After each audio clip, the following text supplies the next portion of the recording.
A continuación mencionaremos las características de los principales personajes dentro de dos momentos de la historia de México: la Reforma y la Intervención Francesa, dentro de la telenovela histórica, género televisivo de la telenovela. La representación de estos personajes pueden variar en varias de estas historias. Muchas de las ocasiones incluso se salen de los matices de lo oficial, encontrando solo facetas que no tienen nada que ver con su vida, sin olvidar que estas telenovelas tienen como un requisito no oficial el no alterar la historia oficial, ya que en algunas de las ocasiones sí ocurrió este problema, razón por la que el gobierno tuvo que interferir en la televisora para asesorar a los encargados. Sin olvidar que el objetivo principal de las telenovelas históricas es entretener al público, como lo es el caso de estas producciones en sí, pero al hacerlo también deben mostrar los pasajes más importantes dentro de la historia del país, con la condición de no alterar la historia oficial. Benito Juárez. A este presidente tan representativo de México, el primer actor, José Carlos Ruiz, tuvo el honor de darle vida en tres telenovelas: Maximiliano y Carlota en 1965, La Tormenta en 1967, siendo en El Carruaje en 1972 la última vez que lo encarnara. Maximiliano y Carlota nos presenta a un Juárez como figura antagónica, al no permitir que se llevara a cabo el sueño de amor de estos dos emperadores europeos que vinieron a gobernar a una tierra desconocida, ya que lo plantean como el responsable del fusilamiento de Maximiliano y la locura de Carlota. Esto disgustó al gobierno del entonces presidente Gustavo Díaz Ordaz, por lo que esta producción sufrió de un fuerte ataque de principio a fin por su gobierno, por lo que la historia fue acortada, razón por la que se preparó la siguiente producción, La Tormenta, la cual fue producida por orden expresa del gobierno, con el único fin de limpiar la imagen manchada de nuestro benemérito de las Américas. Como la historia se desarrolla a partir de 1857, tenemos a Juárez defendiendo la Constitución. Aquí el protagonista ficticio es Gabriel Paredes, quien pelea por los ideales de Juárez. El caso del Carruaje podemos decirlo como un punto y aparte, debido a que se produjo en 1972, también conocido como el año de Juárez, porque se cumplían 100 años de su defunción. Cuenta la historia del México que vivió Benito Juárez, quien, decidido a mantener la república, recorre todo el norte del país en su carruaje escondiéndose del imperio. Si bien José Carlos Ruiz le debe gran parte de su fama a estas interpretaciones, ya que sus representaciones de Benito Juárez fueron con un absoluto dominio y sintiéndose orgulloso de sus rasgos autóctonos. Pero no fue el único en interpretar a este presidente de México. Ernesto Gómez Cruz le dio vida en El vuelo del águila. Su primera aparición se da al momento que Porfirio Díaz lo conoce en un evento del Colegio Liberal. Juárez era gobernador de Oaxaca en aquel entonces, siendo él y Marcos Pérez quienes inspiran al joven Porfirio a entrar al Instituto de Ciencias y Artes de Oaxaca. Después de esto no vuelve a aparecer hasta llegado el momento de la reforma, al ser ministro de Justicia y promulgar la llamada Ley Juárez, donde suprime los fueros eclesiásticos y militares en asuntos civiles. También lo vemos llegar a la presidencia después de que Comonfort es obligado a renunciar por los problemas que hay en la capital. Juárez establece su gobierno en Veracruz hasta que el ministro Ocampo firma un tratado con el ministro norteamericano Robert McLean. Aunque el gobierno estadounidense rechaza el tratado, ordena la captura de las fragatas de Miramón, haciendo que los liberales triunfen en esta batalla. Al igual que en El Carruaje, también vemos a Juárez haciendo un escape estratégico en el transcurso de la Intervención y Primer Imperio. Se hacen presentes sus crecientes diferencias con Porfirio Díaz cuando Juárez gana las elecciones contra él, por lo que Díaz lanza el plan de la Noria para desconocerlo, llegando así a la muerte de Juárez el 18 de julio de 1872 por una angina de pecho. Ignacio Comonfort. Este militar y presidente de México tuvo aparición en tres telenovelas: en La Tormenta, donde es Gerardo del Castillo quien lo interpretó, mientras que Narciso Busquets le da vida en El Carruaje. Por último, Tito Reséndiz es quien lo encarnó en El vuelo del águila. En La Tormenta solo se menciona cómo es que llega al poder y cómo sale de él. Por su parte, en El Carruaje, su primera aparición es mediante un recuerdo que Juárez tiene de él y su presidencia, Comonfort se hace presente en la Guerra de Intervención, donde participa en el cargo de general de ejército, al mismo tiempo que era ministro de guerra del gabinete juarista. Con su lucha, Comonfort busca la reivindicación por la mala decisión que tomó al momento de desconocer la Constitución de 1857. Antes de partir a la guerra, sostiene un diálogo con Juárez, a quien le comenta su arrepentimiento por las malas acciones que tomó durante su mandato y le preguntaba: ¿podemos volver a ser amigos? A lo que Juárez le comenta con una sonrisa en su rostro: ¿acaso alguna vez dejamos de ser amigos? Con lo que se muestra que no le guarda ningún rencor por las acciones del pasado. Muere en Río de la Laja en una emboscada perpetrada por personas del lugar, quienes le clavan una lanza en el estómago. Cuando Juárez es informado de su muerte, lo llora. El vuelo del águila aparece al llegar a la presidencia, al momento que Juan Álvarez deja la presidencia en sus manos e Ignacio asume el cargo el 1 de diciembre de 1857. No está del todo convencido con las leyes anticlericales de la Constitución, en carácter de moderado. Anhela y busca una conciliación entre conservadores y liberales. Tiene una reunión con Félix Zuluaga, donde acuerdan dar un golpe de estado a la Constitución y derogarla, promulgándose el plan de Tacubaya. Comonfort le propone a Juárez que se les una, él se niega. Después de esto, los conservadores exigen a Comonfort su renuncia a la presidencia, ocupando su lugar Zuluaga, aunque es reconocido Juárez como presidente. Esto es todo lo que este melodrama menciona de este general. No menciona nada sobre su amistad con Juárez o una supuesta reivindicación. Sebastián Lerdo de Tejada. A este hombre de confianza y sucesor de Benito Juárez, Aarón Hernán le dio vida en el carruaje. Por otro lado, César Castro lo encarnó en el vuelo del águila. En el carruaje aparece acompañando al presidente Juárez en su escape estratégico por los estados del norte de México. Es quien lo aconseja sobre qué acciones debe tomar, brindándole su apoyo moral cuando la del presidente flanquea. En el vuelo del águila, la figura de Lerdo de Tejada también aparece como la del secretario de Gobernación del presidente Juárez y por supuesto su hombre de confianza, por lo menos hasta que cae el Segundo Imperio. Él y Manuel Romero Rubio ven con malos ojos las constantes reelecciones del presidente Juárez, ya que Sebastián también quiere contender a la presidencia. Al morir Juárez toma la presidencia de forma interina y después de manera constitucional, pero al intentar reelegirse, Porfirio Díaz lanza el plan de Tuxtepec para sacarlo del poder. El ejército leonista es derrotado en la batalla de Tecoac, por lo que se ve obligado a renunciar. Sebastián Lerdo de Tejada y todos los que lo seguían partieron al exilio en Estados Unidos. En esta telenovela no se muestra su muerte, solo deja de aparecer después de llegado a Nueva York. Manuel Romero Rubio. Este político mexicano y padre de Carmelita Romero Rubio aparece en 2 telenovelas. Guillermo Sarur lo interpreta en la telenovela La Constitución, mientras que Claudio Brook lo encarna en El vuelo del águila. En La Constitución tenemos a Romero Rubio en sus últimos años en el Porfiriato. Más que como político lo tenemos en un ámbito familiar, como el suegro de don Porfirio. En la historia ficticia son los años de 1900 y don Manuel sigue con vida. Por lo visto, los redactores del guión de este melodrama no tomaron en cuenta que él falleció en 1895. Otra cosa es que don Manuel tiene buena relación con los científicos y se pregunta a quién designará a don Porfirio para que lo suceda en el poder de 1910.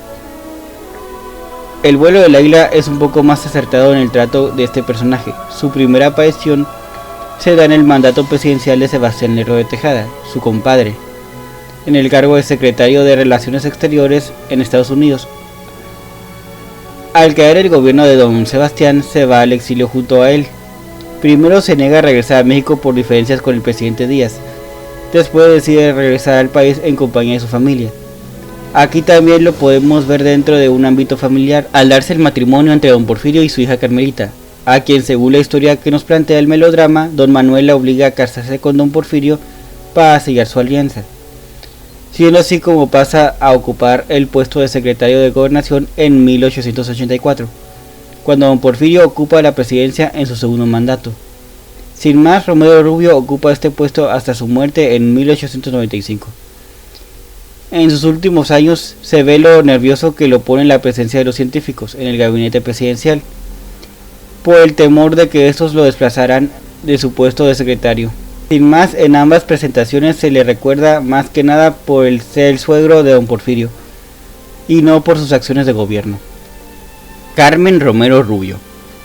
La segunda esposa de don Porfirio aparece en la Constitución, donde Beatriz Aguirre se encargó de interpretarla. Jacqueline Andere es que lo hiciera en El vuelo del águila, en su edad adulta. En su edad joven es Mariana Levy quien le da vida. Por último, Cecilia Suárez la encarnó en El encanto del águila. La Constitución tiene sus apariciones en las fiestas que hacían en Palacio Nacional y en sus conversaciones con don Porfirio, él hablando de política y ella hablando de la familia y los amigos. En la parte ficticia de la historia tenemos a la hermana de la protagonista codeándose con ella. El vuelo del águila nos la presenta en el exilio, junto a sus padres. Aquí son presentes las escenas cuando deciden regresar a México, al igual que vemos cómo se conocen ella y don Porfirio en una fiesta en casa de su padre, y cómo después don Porfirio la va pretendiendo al tomar clases de inglés con ella como su maestra. Podemos ver cómo don Manuel la obliga a casarse con él. Lo importante llega cuando ya están casados. En la noche de bodas tenemos a don Porfirio desvistiéndose y dejando la ropa hecha bolas y tirada en el suelo. Y ella enojada se levanta y dice: la ropa no se deja así. Empieza a tomar la ropa del suelo, la dobla y la deja acomodada en una silla. Después tenemos otra escena donde está comiendo con don Porfirio y sus hijos. En un momento don Porfirio habla con la boca llena y ella lo vuelve a corregir. Que no hables con la boca llena. Con el pasar de los capítulos podemos verla no solo en las fiestas y reuniones, sino también en su relación con los hijos de don Porfirio, su hermana y algunos de sus amigas. Vemos que se sigue preocupando por la salud de don Porfirio. Como ejemplo de esto es una escena en la que don Porfirio está cenando chilaquiles y ella le recuerda que no debe comerlos debido a que está enfermo del estómago. Y aunque don Porfirio al principio no le hace caso, ella termina quitándole el plato de chilaquiles. En el momento del destierro la tenemos leyéndole los periódicos extranjeros a don Porfirio, para enterarlo de lo que sucede en México, así como llevándolo a fiestas a las que fueron invitados y festejando sus cumpleaños, con la intención de levantarle el ánimo. Aquí podemos ver que, si bien doña Carmelita nunca llegó a amar a don Porfirio, sí llegó a tenerle un gran cariño. En la escena en la que don Porfirio está en su lecho de muerte y al final muere, podemos ver cómo lo llora. En El encanto del águila solo aparece en los primeros 3 capítulos. En el principio del film la tenemos haciendo de acompañante de don Porfirio en una fiesta por el centenario de la independencia. Después la tenemos en una escena en los pasillos del castillo de Chapultepec hablando con don Porfirio de los problemas del país, que en palabras del caudillo le caen de la patada.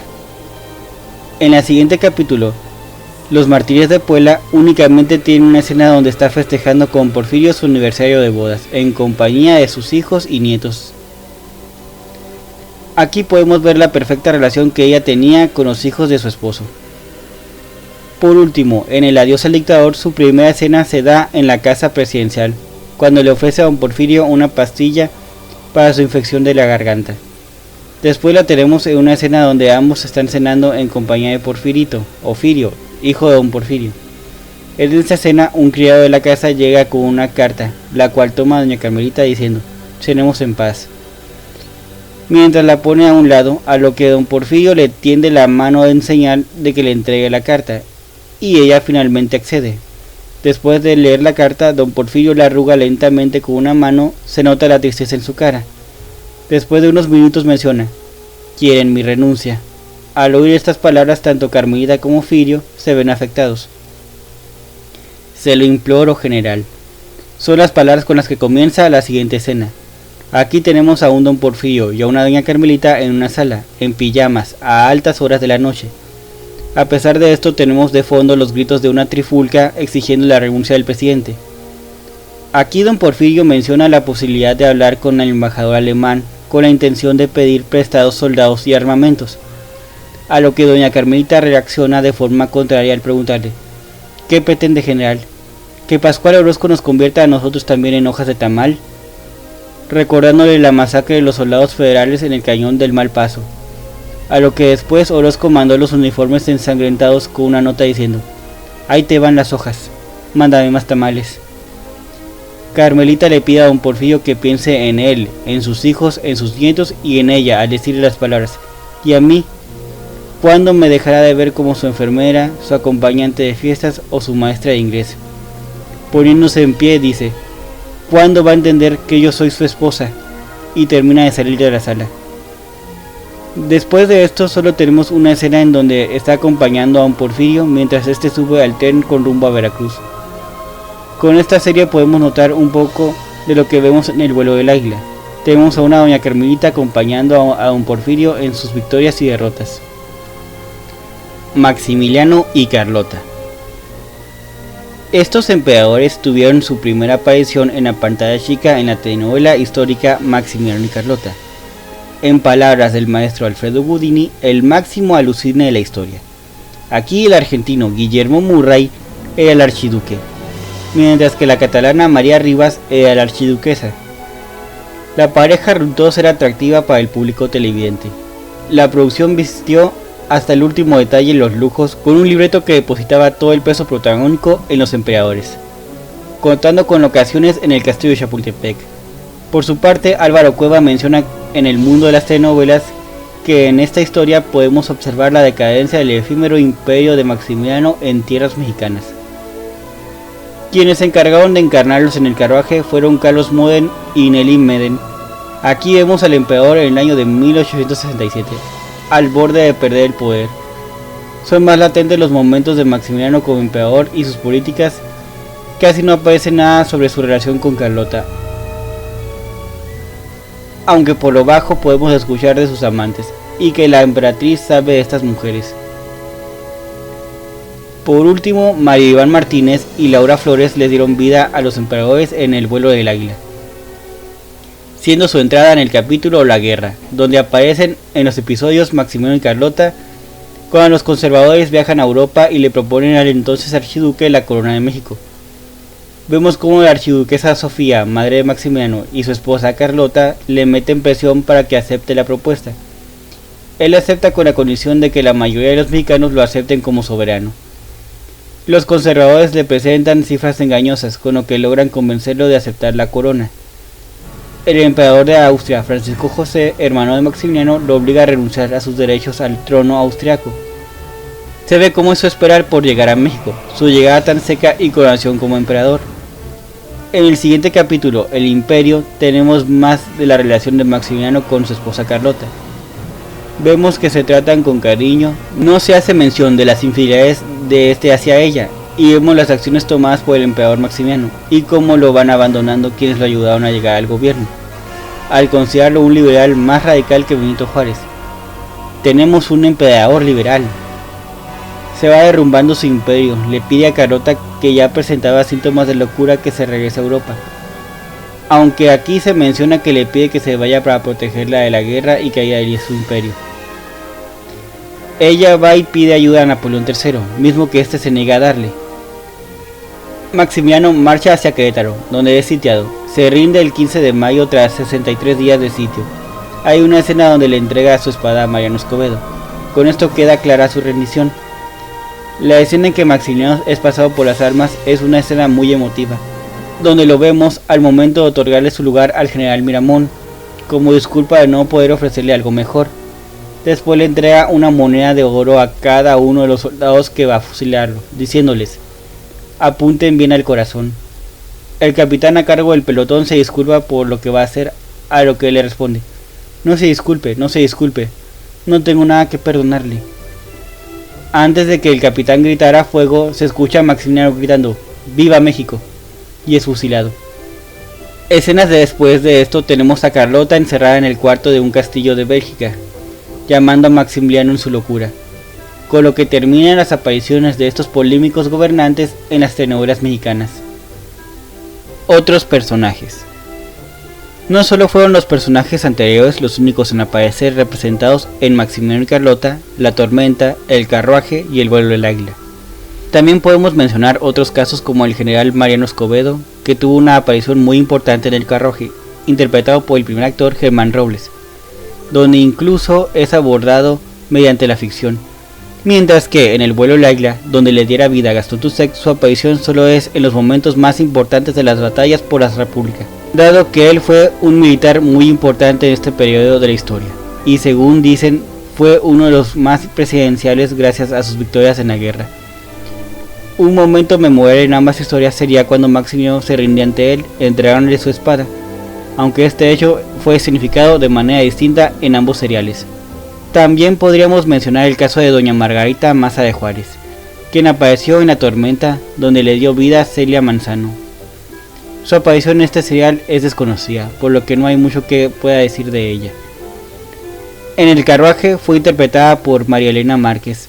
Ella es la representante de los momentos familiares y hogareños del presidente Juárez, como lo es al momento que le recuerda cierto poema que él escribiera a ella, y don Benito le pide de favor que destruya esa carta por vergüenza recordar esos versos. María Elena Márquez ya había encarnado a la primera dama de México en la película El joven Juárez, por lo que se entiende el porqué de que la producción la volviera a llamar para repetir su personaje. En El vuelo del águila, su personificación corrió de parte de la primera actriz Socorro Bonilla. Su trabajo es técnicamente igual al de su antecesora. Son presentes los momentos familiares, sus pláticas con el presidente cuando entra en labor de parto, cuando el presidente la manda a ella y a sus hijas al extranjero, para protegerlas de los franceses. En el caso de Socorro Bonilla, la historia menciona en una entrevista con Alejandro Galán que cuando le dieron este personaje, se dio la tarea de leer mucho del personaje, para así conocerla más y poder hacer una buena interpretación de ella. Otro personaje que podemos mencionar es el emperador Napoleón III, uno de los autores intelectuales del Segundo Imperio, que tuvo su aparición en El carruaje, donde Antonio Pazzi lo encarnara, presentándolo como un hombre soberbio y ególatra, alguien que busca que su nombre sea más recordado que el de Napoleón I. Podemos ver el apoyo que este emperador presta al Segundo Imperio mexicano, y cómo les quita su apoyo después para evitar problemas con los Estados Unidos. Al momento que Maximiliano manda a Carlota a Europa, ella va a verlo y le echa en cara por qué le retiró el apoyo a su esposo, recordándole los tratados de Miramar. Él le menciona que tuvo que hacerlo por presión con el país del norte, ya que no quiere arriesgarse a un conflicto internacional vía México. No solo es Carlota quien le reclama esto, sino también su esposa, a quien Napoleón III le menciona que prefiere que le reclame por sus supuestas amantes a que lo haga por retirarle su ayuda a Maximiliano. El vuelo del águila plantea a un Napoleón III más sereno al momento de ayudar al Segundo Imperio, ya que al saberse engañado por los mexicanos conservadores en torno al estado político del país, decide retirarle su apoyo. Al ver su ineficacia por pacificar el país, hace que los ejércitos franceses regresen a Francia, y cuando Carlota lo visita para pedirle su ayuda, él se disculpa al decirle que ya no puede ayudar a Maximiliano, evitando un conflicto con los Estados Unidos. En conclusión, como en el caso de los caudillos de la independencia, los de la reforma e intervención tampoco se salvaron de aparecer alguna vez en el género televisivo o telenovela. A pesar de esto, los personajes fueron abordados desde la historia oficial. Al igual, sus personificaciones difirieron en cada una de las formas en que aparecieron retratados. En algunos casos se recalcaron ciertos aspectos dentro de sus vidas, mientras que en otros ni siquiera fueron tocados, o solo se tocaron por encima. Y por supuesto, los guiones de estos melodramas fueron revisados por historiadores, contratados por el gobierno. Después del incidente ocurrido con Maximiliano y Carlota, donde mancharon la imagen del benemérito de las Américas, ya no querían que ese suceso se repitiera. Para este trabajo decidí tomar a los personajes que fueron más tratados en estos 4 melodramas. Sobre estos 2 periodos de la historia, a diferencia de los personajes de la independencia, para estos 2 periodos son pocos los personajes que tuvieron su aparición en más de 2 de estos seriales televisivos. Los que más aparecieron son Benito Juárez y Maximiliano y Carlota. El tratamiento de estos personajes difiere en estos melodramas, pero podemos notar que el trato oficial es más fuerte en ellas, siendo las interpretaciones del benemérito de las Américas y los emperadores las que se representan con mucha más fuerza en todas estas historias, proporcionando más que la historia oficial de ellos aspectos de sus vidas lo que nos permite conocerlos en otras facetas y no tenerlos tanto como si fueran figuras intachables. Los tenemos como personas con sus defectos y virtudes.